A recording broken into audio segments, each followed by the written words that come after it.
Welcome to Ctrl+Alt+Comply, where regulation meets reality and risk becomes actionable. I'm your host, Imran Khan. Today, we will dive into one of the most prolific and powerful financial services cybersecurity regulation in the United States. It's known as, officially, as 23 NYC Part 500. More affectionately by the industry known as DFS Part 500, DFS500, or just as DFS.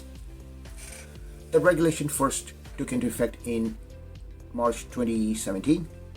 It was put into place to counteract the threat of rising cyber attacks against financial services industry, which could, as perceived by the regulators, cripple the financial services industry entirely. So when they analyzed some of the breaches that had occurred in the past, they looked and they came up with a few leading causes that were subsequently addressed by the regulation. One, weak governance. Secondly, asset visibility or invisibility of the assets. Inefficient monitoring, ineffective reporting, and then finally, the most important, lack of accountability at all levels. In 2022/23, DFS dropped a bombshell with 2 amendments to the regulation. The amendments subsequently modernized the rule to address today's threat landscape. The second amendment, or the amended regulation as we will talk about it as henceforth, introduced several new concepts. One, it introduced a new class of companies called Class A companies, which are subject to stricter controls. And secondly, it introduced stringent board and executive accountability, expanded incident reporting rules, enhanced identity and access management, and expanded it to include non-human identities as well. Data protection requirements were no longer optional. Broader multi-factor authentication requirements. And finally, there was a sweeping monitoring requirement across all sections. The regulation did go out or was put into effect in phases, with the last phase being in Q4 of 2025. In today's episode, we will walk through all sections 500.1 through 500.19, explaining what each section requires under the updated regulation. We will not cover implementation as that is dependent on your company profile. However, please feel free to reach out to me by all means for specific guidance on the implementation of the law. With this Part 500 regulation, it is important to familiarize yourself with the definitions section. In 500.01, the definition section, the regulators state what those terms mean and how they interpret those terms as. For example, a covered entity. Covered entity by DFS definition is any entity that is a licensee of the DFS. That means it is authorized to operate in the state of New York under a DFS license. It is irrelevant whether the organization were incorporated here in New York, in California, or on Mars. As long as there is a presence here in New York, that is, the presence has a DFS license, the organization may be in scope for DFS Part 500 compliance. The next is non-public information, NPI. It can mean a lot of things to a lot of people, but according to DFS, it means financial, personal, and health data that is not publicly available. Cybersecurity event. Cybersecurity event, according to DFS, means unauthorized attempt to gain access to information systems. And now, information systems is even a broader category according to DFS. And I'm going to read this one out.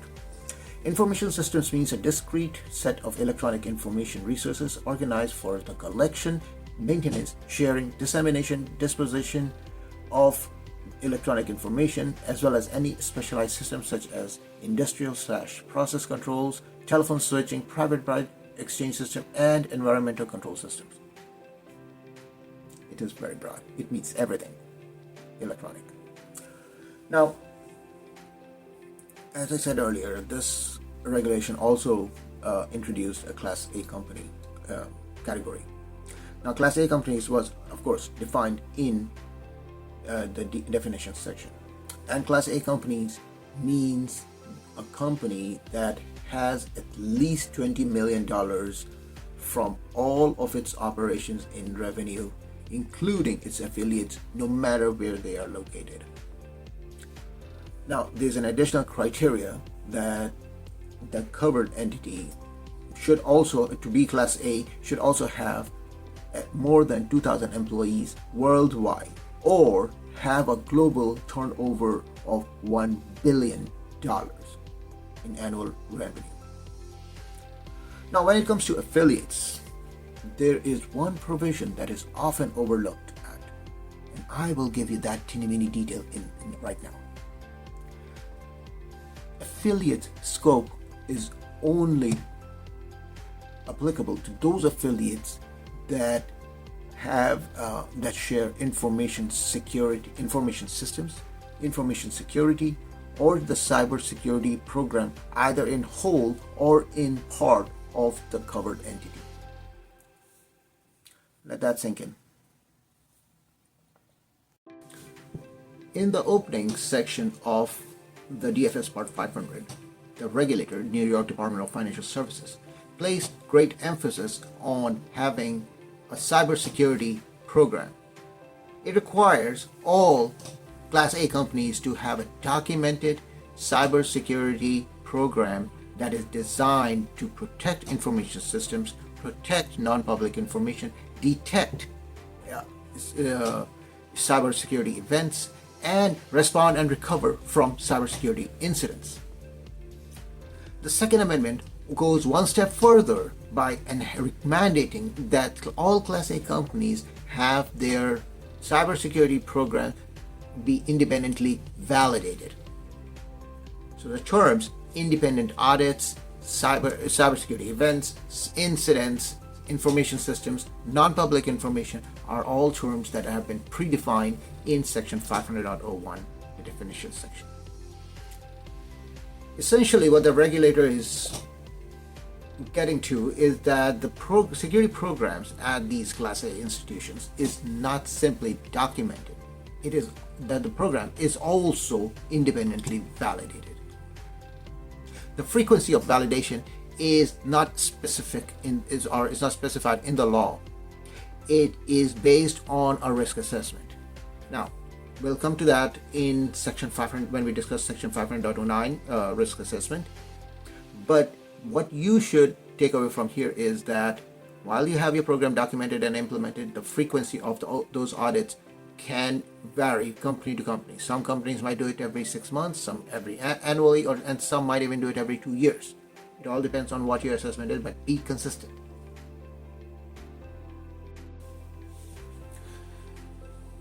In Section 3, the cybersecurity policy, the Second Amendment added a whole slew of new policies. So if I remember the count correctly, there are 19 groups of policies that the Second Amendment requires of Class A companies.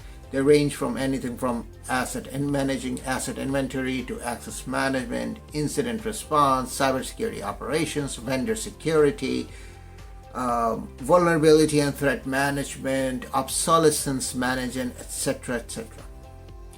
Now, during the First Amendment, we, the industry, pushed back on this section because originally the DFS intended that all of these policies and associated procedures be approved by the board of directors. That's kind of difficult, and hence we, the industry, pushed back via our trade forums. The department, DFS, agreed to the pushback, they revised the language. Instead, they did not still remove that requirement out entirely, but carved an exception within the law. They said, it has to be approved by the senior most governing body and or a committee thereof, or an appropriate delegate, which is a step in the right direction because that fosters accountability, which was missing in the prior years, according to the post-breach analysis they had done. So one of the things over here to note is that make sure that you have policies that cover all of the 19 families. Now, it doesn't mean that one policy will per family. You could have many to many, or one to many, or many to one type of relationship. And in certain instances, you may have one duplicate policy. So one policy could satisfy multiple policy families here. So make sure of that, and make sure that your policies are always up to date. They have been revised appropriately, renewed on time, and address the latest threat landscape. And of course, based on your organizational profile, they address the threats and that are pertinent to your organization. Every cybersecurity program requires governance and oversight by a qualified individual.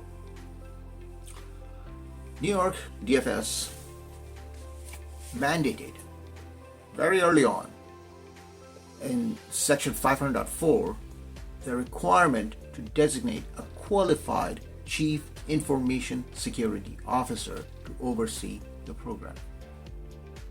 Now, the department does not specify what they mean by a qualified individual. They've left that definition and determination up to the covered entity. They can promote a new college grad as a CISO. Great, but that's totally up to them to decide that. But the CISO is required by law to do certain tasks. One, the CISO must provide regular risk reporting to the board of directors. And then the organizations must also demonstrate cybersecurity governance structures. Additionally, the CISO must report on the cybersecurity risk, program effectiveness, and material cyber events. Now, this requirement does ensure executive accountability for risk. However, yes, it should also be noted that the CISO reporting to the board is mandated to be performed at least annually.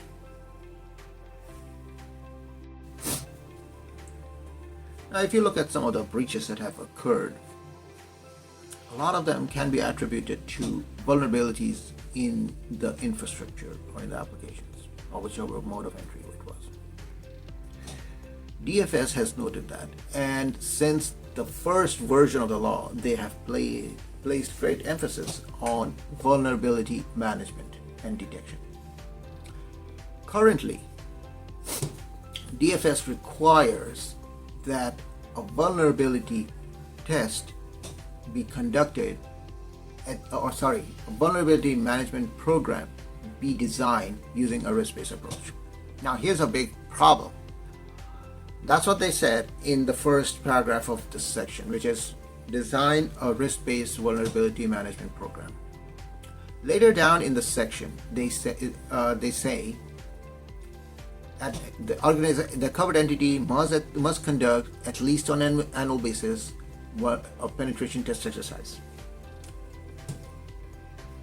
I have had that confusion from many a team, and It just seems that the legal opinion has been that the risk-based program overrides the annual penetration test requirement. Now, when it comes to penetration test, they again ask that you conduct that using qualified personnel. They are silent on the scope of the penetration test exercise. But they do demand that the penetration test exercise be conducted from both inside and outside the organization's perimeter. Now, in the previous version of the law in 2017-2018, they said that, let's say if you did a penetration test exercise, you don't need to run a continuous vulnerability monitoring tool such as Nessus. Now, in the current version of the law, they demand not only penetration tests, but also periodic vulnerability discovery exercises. So like a vulnerability scanner, you do that. Now, the other thing they want to do as part of this is ensure that any vulnerabilities that are discovered through either of these exercises, and they are remediated, with remediation priority given to those risks or vulnerabilities that pose the highest risk to the covered entity. Again, a risk-based approach. The whole program, the whole law, any program that you're going to build, it will be based on a risk-based approach.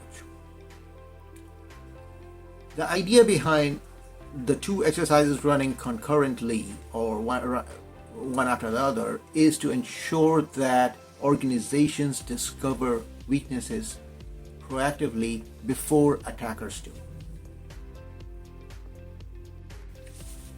Do you remember a couple of segments ago I mentioned that the cybersecurity program should be designed to detect and respond to cyber events and recover from them?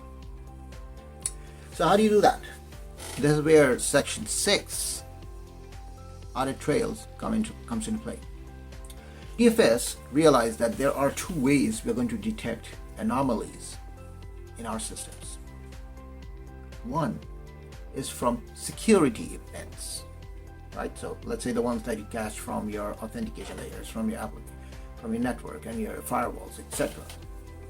The second is from your transactional systems, the transactions that you have in there, stored in there. Now, so what they are saying is essentially, one, you need to have security audit trails that capture who, what, when, where, and how of the event. And the second thing is you need to have a financial transactions audit trail. They're silent on what that will be, but then both should be designed. Over here, the law states they should be designed so that you can recover from a cyber event. Now, this begs a big question. What use is a control design if it is not implemented or operating effectively? Right? So now, when you have those designs in place, how the next question comes: what are you going to? You have those audit trails. Where are you going to store them? Right? They should be. You have to ensure audit trail integrity. Now, if you are relying on those audit trails for your recovery exercises, or to recover from a cyber event, and also to detect cyber event, right? Then you should have a test of your backup data. The law is this particular section is silent on that. That is my advice to many clients, that if you have that capability in-house, then you must also have the capability to test that these things will not fail you. The section further goes on to specify retention requirements. So for security audit trails, the retention requirement is 3 years. For financial audit trails, the requirement is to store for 5 years.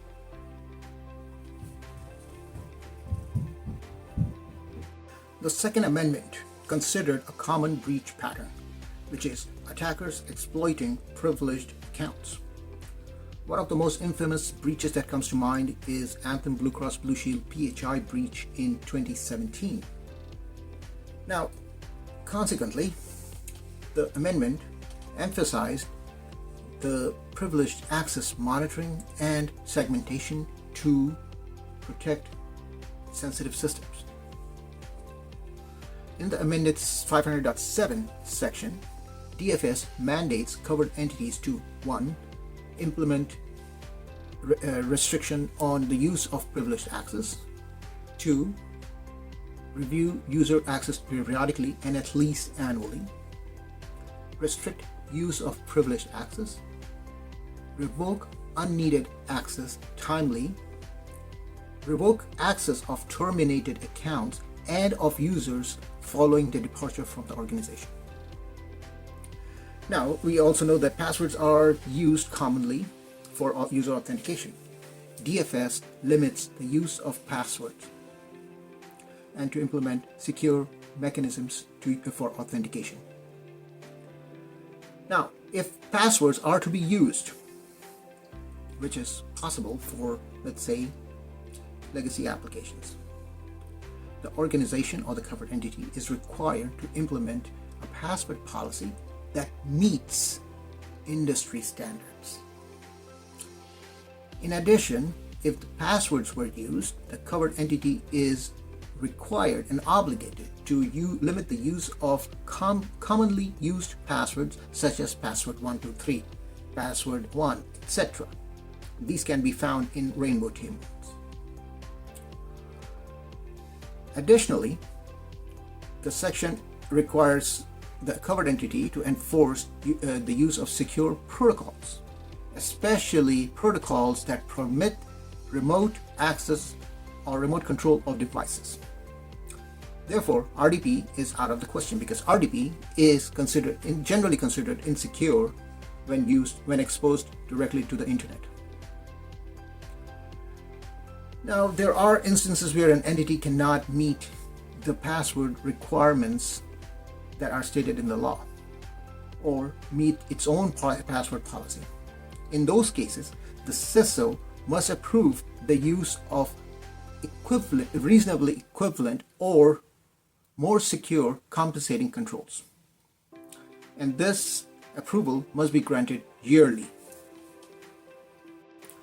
Application security has become the core focus, especially given the rise of supply chain attacks. Therefore, in DFS 500.08, DFS emphasizes on the need for secure development practices, vulnerability testing, and other secure application development practices to be codified into policies and procedures. These documents are required to be renewed annually by the CISO. Now, what good is a policy or procedure if it's not put into practice? So although the law does not specifically state that you need to have this implemented, you will be required as an implied control to implement those policies and procedures around secure application development. Risk assessment or risk management is the core principle, is the cornerstone for any cyber security program. It is also the foundation of this regulation. And you would see that many a time, risk assessment, risk-based approach for this and risk-based approach for that, and all based on the risk assessment of the covered entity. In section 500.09, DFS mandates that the entity conduct risk assessment at least annually that guides cybersecurity program, testing activities, control implementation. Risk assessments ensure cyber strategies evolve with the threat landscape. This is where the organization becomes proactive in managing the risk. So third-party risk remains one of the largest sources of data breaches, with big cap companies having a 65% or more leverage on third parties. DFS section 500.11 requires organizations to maintain third-party risk management program that includes vendor risk assessment, security requirements in contracts, monitoring and assessing vendor security practices. This goes to show that supply chain security is now a major regulatory focus. Multi-factor authentication, or MFA, seems to have been focused heavily by DFS, and it can be seen in some of the early enforcement actions from the DFS, where they cited a couple of organizations for failing to implement multi-factor authentication. With the Second Amendment, the MFA implementation is expanded significantly. MFA is now required for remote access, privileged access, access to critical systems, information systems that is. It also expands the use of MFA for individuals accessing information systems unless adequate and reasonably adequate compensating controls were approved. It should be noted that the deadline for MFA implementation has passed. It was November 2025. One of the most significant additions to the regulation was on asset management under section 500.13. In this section, the regulator is trying to address a fundamental issue, which is asset invisibility. You cannot protect what you cannot see.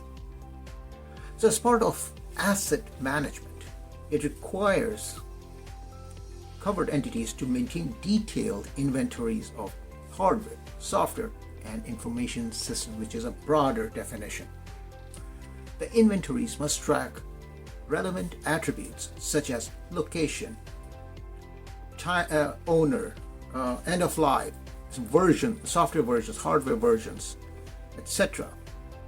Now, on the data disposal side, which is the second subpart of this section, DFS mandates, and they haven't changed this mandate, that organization delete all PHI and PII, protected health information, and personally identifiable information that is no longer needed for any business or regulatory purpose.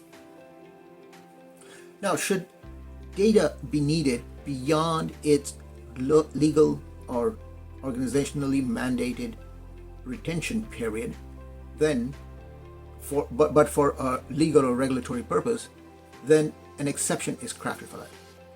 However, DFS does mandate that when data is deleted, it must be deleted in a secure manner. There's another carve-out. Should secure disposal of data be not possible or should be infeasible technically, then there is an exception on that.